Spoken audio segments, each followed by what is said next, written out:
కార్తీక పురాణం 24వ అధ్యాయం. అంబీరశుని ద్వాదశి వ్రతము. అత్రి మహాముని మరల అగస్త్యునితో, ఓ కుంభసంభవ, కార్తీక వ్రత ప్రభావము ఎంత విచారించినను ఎంత వినినను తనివి తీరదు. నాకు తెలిసినంత వరకు వివరించుతును, ఆలకింపుము. గంగా, గోదావరి మొదలగు నదులలో స్నానం చేసినందువలన సూర్యచంద్ర గ్రహణ సమయములందు స్నానాదులరించిన ఎంతో ఫలము కలుగును.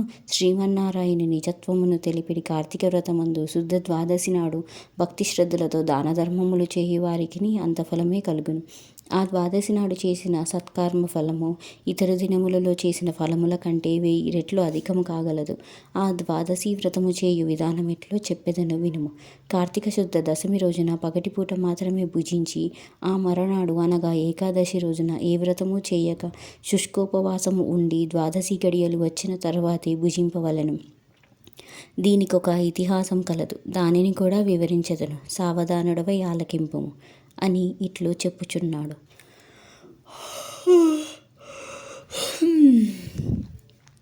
పూర్వము అంబీరసుడును రాజు కలడు. అతను పరమభాగవోత్తముడు, ద్వాదశి వ్రత ప్రియుడు. అంబీరసుడు ప్రతి ద్వాదశి నాడు తప్పకుండా వ్రతము చేయుచుండెడివాడు. ఒక ద్వాదశి నాడు ద్వాదశి గడియలు స్వల్పముగా నుండెను. అందుచే ఆ రోజు పెందల కడనే వ్రతమును ముగించి బ్రాహ్మణ సమారాధన చేయదలచి సిద్ధముగా ఉండెను. అదే సమయమునకు అచ్చటకు కోపస్వభావుడు దుర్వాసుడు వచ్చెను. అంబీరసుడు ఆ మునిని గౌరవించి ద్వాదశి గడియలలో పారాయణ చేయవలెనని తొందరగా స్నానమునకేగి రమ్మని కోరెను. దుర్వాసుడు అందులో అంగీకరించి సమీపము గల నదికి స్నానమునకై వెడలెను. అంబీరసుడు ఎంతసేపు వేచియున్నను దుర్వాసుడు రాలేదు. ద్వాదశి గడియలు దాటిపోవుచున్నవి. అందుచేత అంబీరసుడు తనలో తానిట్లనుకొనెను, ఇంటికి వచ్చిన దుర్వాసుని భోజనమునకు రమ్మంటిని. ఆ ముని నదీ స్నానమునకు వెళ్ళి ఇంతవరకు రాలేదు. బ్రాహ్మణున కాతిథ్యమిత్తునని మాట ఇచ్చి భోజనం పెట్టకపోవుట మహాపాపం. అది గృహస్థునకు ధర్మం కాదు. ఆయన వచ్చి వరకు ఆగితిన ద్వాదశి గడియలు దాటిపోవును, వ్రతభంగమగును. ఈ ముని మహాకోపస్వభావం కలవాడు. ఆయన రాకుండా నేను భుజించిన నన్ను శపించును. నాకేమీయో తోచుకున్నది. బ్రాహ్మణ భోజనం అతిక్రమించరాదు. ద్వాదశి గడియలు మించిపోకూడదు. గడియలు దాటిపోయిన పిదప భుజించిన ఎడల హరిభక్తిని వదిలిన వాడగుదును. ఏకాదశి నాడున్న ఉపవాసము నిష్ఫలమగును. ద్వాదశి విడిచి భుజించిన భగవంతునకు భోజనము చేసిన దుర్వాసనకు కోపం వచ్చును. అదియునుగాక ఈ నియమమును నేను అతిక్రమించిన ఎడల వెనుకటి జన్మయందు చేసిన పుణ్యములు నశించును.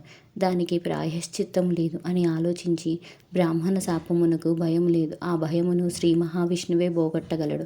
కావున నేను ద్వాదశి గడియలలో బ్రాహ్మణ శాపమునకు భయము లేదు. ఆ భయమును శ్రీ మహావిష్ణువే పోగొట్టగలడు. కావున నేను ద్వాదశి గడియలలో భోజనము చేయుటయే ఉత్తమము. అయినను పెద్దలతో ఆలోచించుట మంచిదని సర్వజ్ఞులైన కొందరు పండితులను గావించి వారితో ఇట్లు చెప్పెను. ఓ పండిత శ్రేష్ఠులారా, నిన్నటి దినమున ఏకాదశి ఎగుట చేత నేను కటిక ఉపవాసం ఉంటిని. ఈ దినమున స్వల్పముగా మాత్రమే ద్వాదశి గడియలు ఉన్నవి. ద్వాదశి గడియలలోనే భుజించవలసి ఉన్నది. ఇంతలో నా ఇంటికి దుర్వాస మహాముని విచ్చేసిరి. ఆ మహామునిని నేను భోజనమునకు ఆహ్వానించితిని. అందులకు ఆయన అంగీకరించి నదికి స్నానార్థమై వెళ్ళి ఇంతవరకు రాకుండెను. ఇప్పుడు ద్వాదశి గడియలు దాటిపోవుచున్నవి. బ్రాహ్మణుని వదిలి ద్వాదశి గడియలలో భుజింపవచ్చునా, లేక వ్రతభంగమును సమ్మతించి ముని వచ్చే వరకు వేచి ఉండవలెనా? ఈ రెండిటిలో ఏది ముఖ్యమైనదో తెలుపవలసినది కోరెను. అంతటా ఆ ధర్మాజ్ఞులైన పండితులు ధర్మశాస్త్రములు పరిశోధించి ప్రతివిమర్శలు చేసుకుని దీర్ఘముగా ఆలోచించి, మహారాజా, సమస్త ప్రాణికోటులు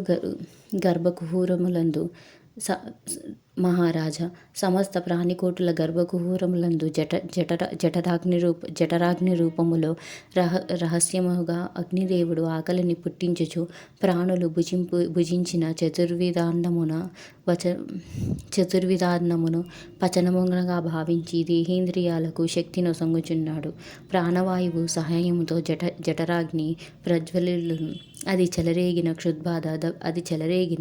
క్షుద్బాధ దప్పిక కలుగును. ఆ తపము చల్లార్చవలెనన్న అన్నము నీరు పుచ్చుకొని శాంతపరచవలెను. శరీరమునకు శక్తి కలుగజేయువాడు అగ్నిదేవుడు. దేవతలందరికంటే అధికుడై దేవపూజ్యుడైనాడు. ఆ యజ్ఞదేవుని అందరూ సదా పూజింపవలెను. గృహస్థు ఇంటికి వచ్చిన అతిథి కడజాతి వాడైనను భోజనమిడుదనని చెప్పి వానికి పెట్టకుండా తినరాదు. అందులోనూ వేదాంగ విద్యా విశారదుడు మహాతపస్శాలి అయి సదాచార సంపన్నుడు అయిన దుర్వాస మహామునిని భోజనమునకు పిలిచి వానికి పెట్టకుండా తాను భుజించుట వలన మహాపాపము కలుగును. అందువలన ఆయుక్షీణము కలుగును. దుర్వాసునంతటి వానిని అవమానమునరించిన పాపము సంప్రాప్తమగును అని విశదపరిచిరి. ఇట్లు స్కాందపురాణంతర్గత వశిష్ఠ ప్రోక్త కార్తీక మహత్యమందలి 24వ అధ్యాయము 24వ రోజు పారాయణం సమాప్తం.